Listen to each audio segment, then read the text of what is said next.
الكرة تنحصر للاعبي النجم الرياضي الساحلي على الناحية الدفاعية.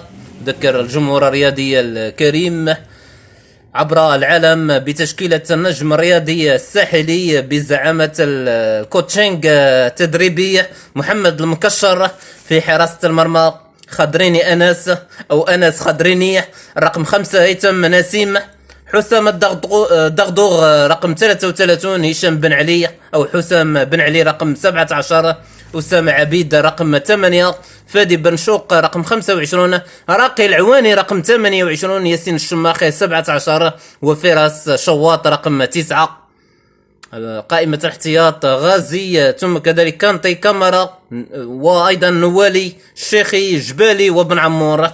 بينما التشكيلة الأساسية لفريق اتحاد بن قردان بزعامة المدرب والكوتشينج التدريبي أيمن شواط.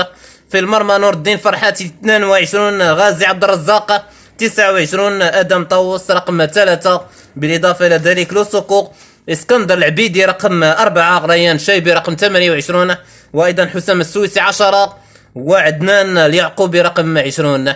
الكرة تبعد من مدافع نادي اتحاد بن قردان ادم طاووس والى رمي التماس لفائدة النجم الرياضي الساحلي الذي يضغط منذ الدقائق الاولى.